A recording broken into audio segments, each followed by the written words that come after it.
Once, in the quiet town of Ravensbrook, there was a man named John who had a peculiar fascination with abandoned places. John was not a thrill-seeker.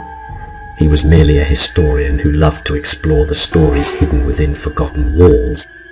One gloomy autumn day, John stumbled upon an abandoned asylum deep within the forest on the outskirts of town. The asylum had a grim history, notorious for its inhumane treatments and the horrifying experiments conducted on its patients. John decided to investigate this place, driven by his curiosity. As John entered the decaying building, the atmosphere became colder and eerier with each step.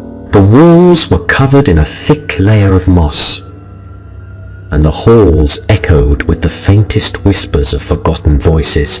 John couldn't help but shiver as he wandered deeper into the asylum, his flashlight illuminating the darkness. He came across a room that seemed to have been the site of the most disturbing experiment. Stains of blood, now long dried, marked the floor. Rusty medical instruments lay scattered around.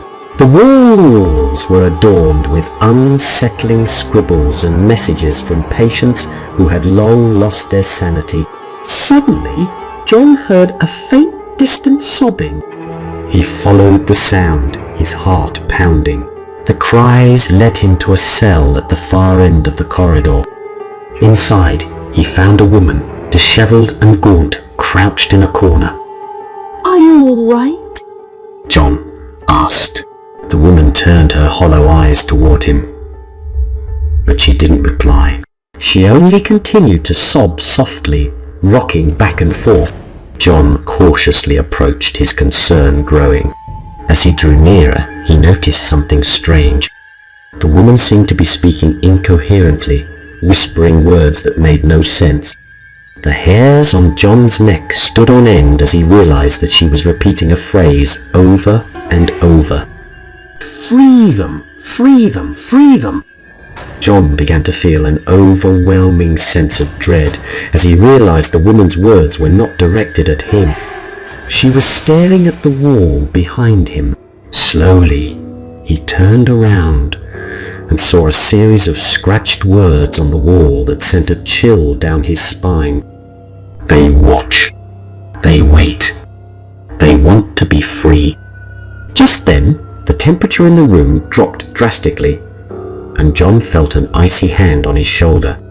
He turned around to find no one there. Panic set in as he heard whispers and footsteps, though there was no one in sight.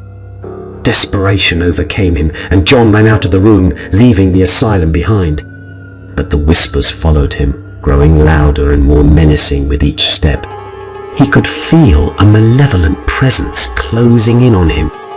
John never returned to Ravensbrook, forever haunted by what he had experienced in the abandoned asylum. To this day, he lives in fear, knowing that something ancient and sinister still lingers in the shadows, waiting for its chance to be free.